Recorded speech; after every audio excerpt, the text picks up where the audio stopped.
Hi, everybody. So I thought it might be kind of fun to sort of do a spoilery review of the new Snow White and talk a little bit about what I think they probably changed because it's a very interesting movie. When I watched it, I was shocked at how traditional it was and how close to the original film that it was.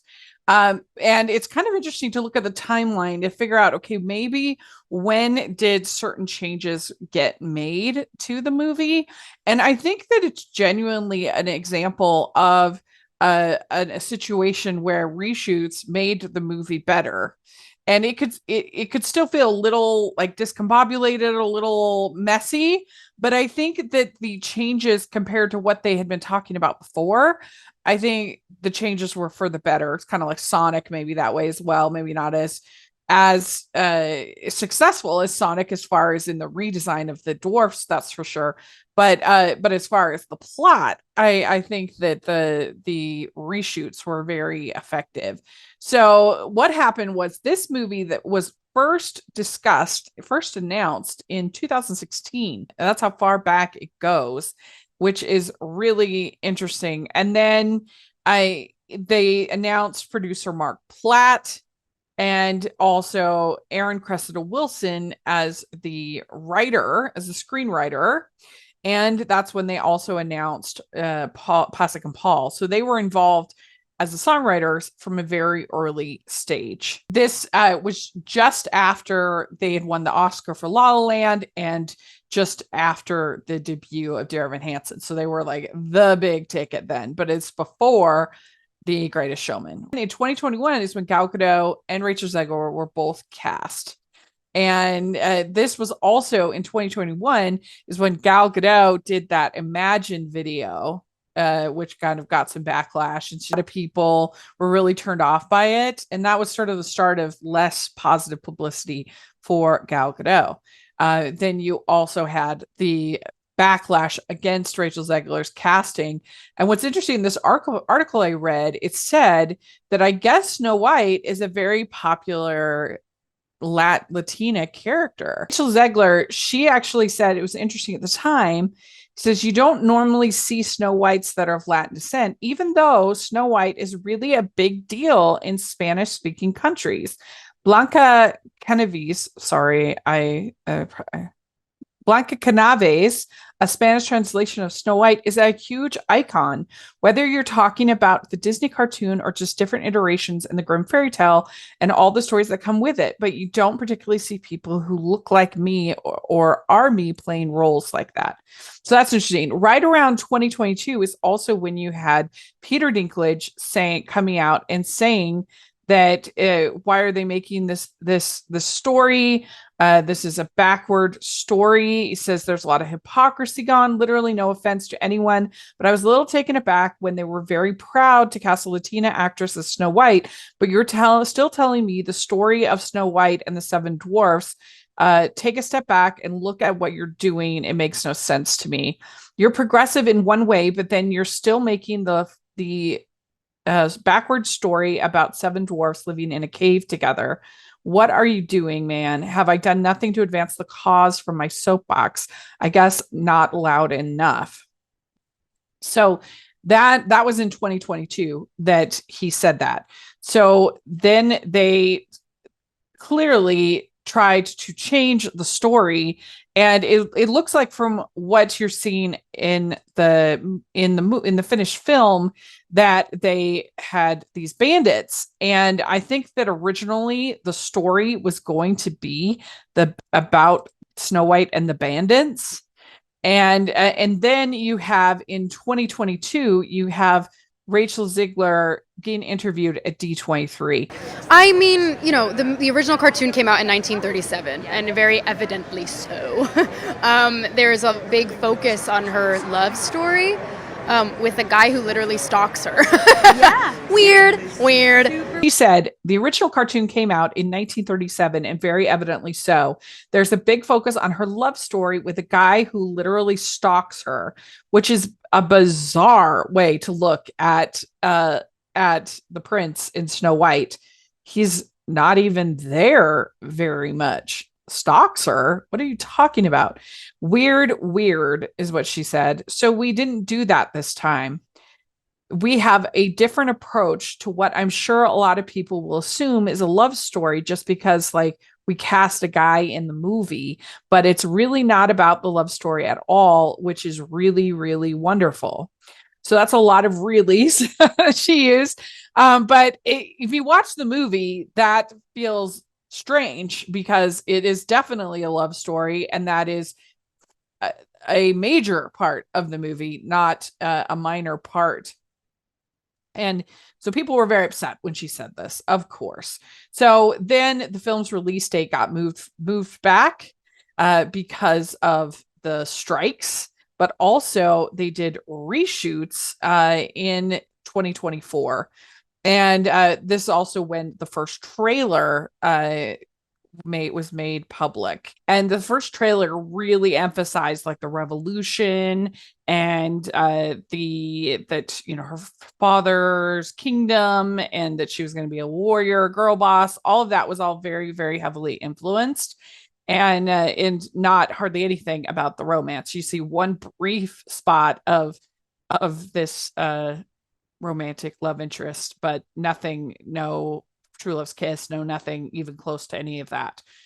So everybody pretty much thinks that they added all of that in reshoots, which is really interesting, and in my opinion made the movie way better.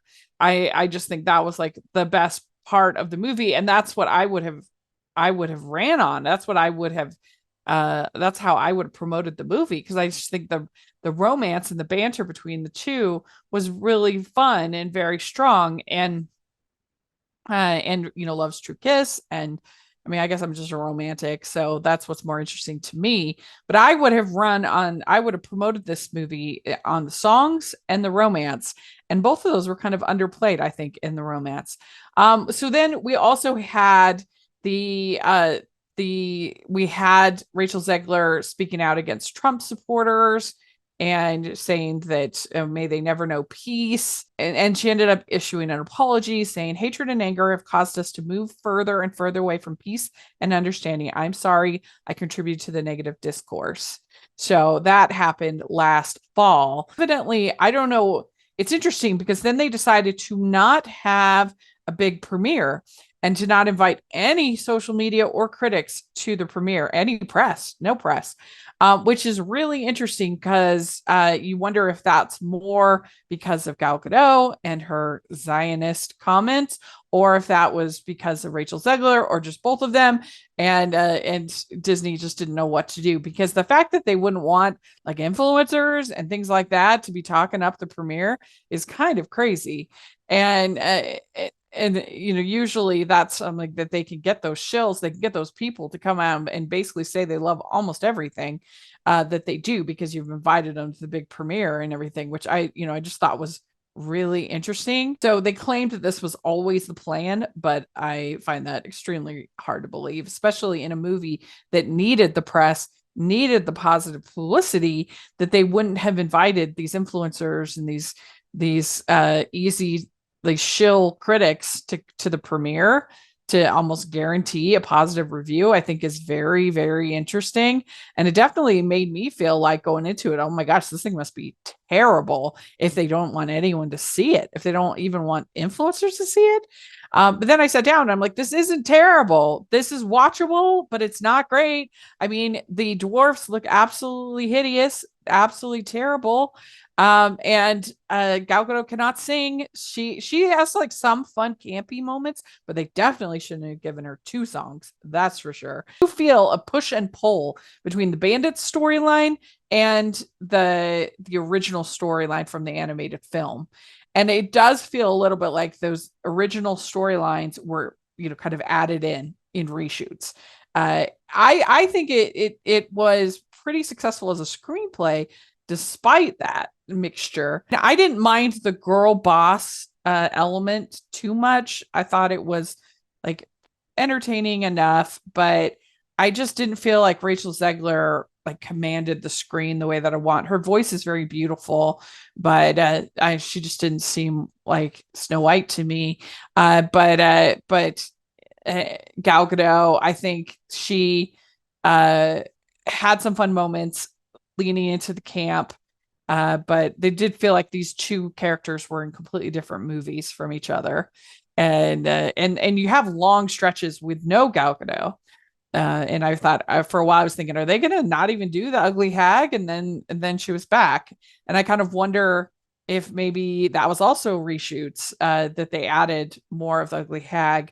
That they were originally, it wasn't going to be a romance. It wasn't going to. I mean, that's what she said. She said it wasn't going to be a romance, and then she did say she tried to backtrack that.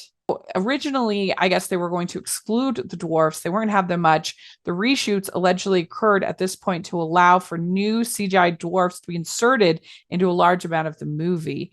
We are informed this was not inexpensive and may have added an additional 30 million or more to the cost. Another set of reshoots was then ordered as a result of extremely poor reception by focus groups who detested the character of Snow White as portrayed in the movie.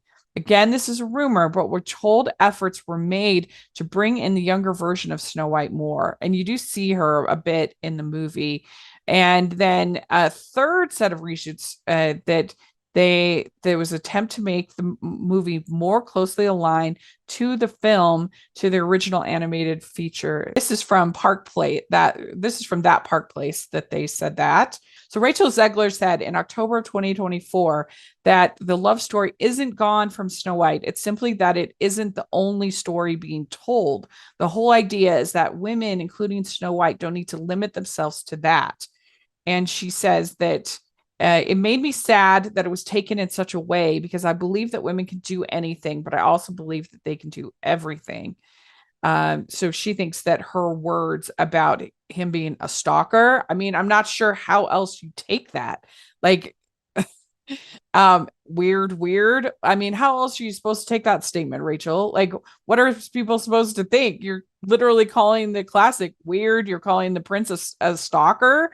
That's not like and she says, I would never want to box someone in or say, if you want love, then you can't work. Or if you want work, then you can't have family. It's not true. It's never been true. It can be very upsetting when things get taken out of context or jokes don't land. The love story is very integral. A lot of people wrote that we weren't doing that anymore. We were always doing that. It just wasn't what we were talking about on that day. So evidently on that day, she was talking about the prince being a stalker and weird. But that was taken out of context, or I guess a joke that didn't land. According to her, they were always planning on doing the love. I find that extremely hard to believe. I mean, obviously the actor was cast, so maybe there was going to be some kind of romance, but I do not believe for a second that in this original version of the script that we had the prince waking up Snow White with true love's kiss. That, she didn't give consent or whatever, which is absurd and ridiculous. But hey, I think that was definitely a reshoot, and that we had some other. I wouldn't be surprised if the entire Princess Problems number was added in reshoots, but who knows? We don't know. But that's some of the different sides. I think it's interesting. I actually think this is a case where the reshoots probably made this movie better, and the way they were able to combine the new elements with the old elements, even though it isn't perfect, and you can kind of see some of the gaps in the storytelling, some things. I still think having both is better than a shot for shot remake or a completely new. Like having this mixture, I think is more good than what they would have given us otherwise, but we'll never know. We'll never know what it was going to be. Some kind of, I mean, it sounds like it was almost going to be like the Tim Burton Alice in Wonderland, where you have Alice becoming this war hero and everything, which that would be terrible. I would hate that. So yeah, and it sounds like they added the dwarfs a lot, and I think that the bandits were originally actually going to be the dwarfs, and then they got the backlash, and there we go. Because I think they thought, oh, we're with these bandits, we're making Peter Dinklage happy, but in reality they were making nobody happy. And so yeah, that's kind of crazy. But I don't know. This is kind of rambling. I don't even know if you'll enjoy this, but I thought it was interesting, all this stuff for this movie. In the end, this movie cost at least 250 million to make, which is crazy.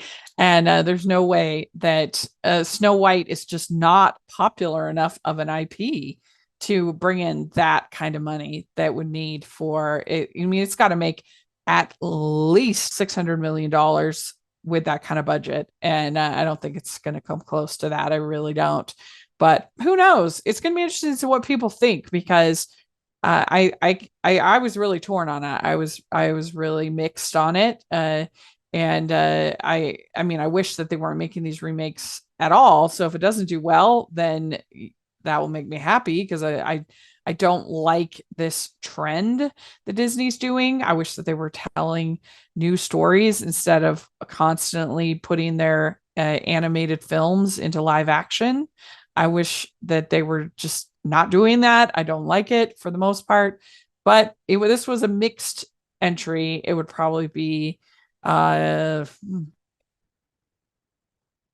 I think it's worse than The Little Mermaid, but I think it's better than Beauty and the Beast. So if that gives you an idea of kind of where I'm at on it, let me know what you think of this Snow White, what you think of this timeline, what you think of the reshoots, what you think of the controversy. I would be really curious if you know more than I do. This is just from my little research that I did, and just so I'd be curious to know what you think. And yeah, thanks so much. And please like this video. Please subscribe to the channel. Check out the Patreon group. That's the biggest way you can support everything I'm doing, and I really, really appreciate it. I try to make it very worth your while. We have monthly Patreon activities. We have we have bonus episodes, all that fun stuff. So please check out the Patreon. And then we have the merch store, where we have a ton of fun movie inspired merch. So check that out. And thanks so much, everybody. We'll talk to you later. Bye.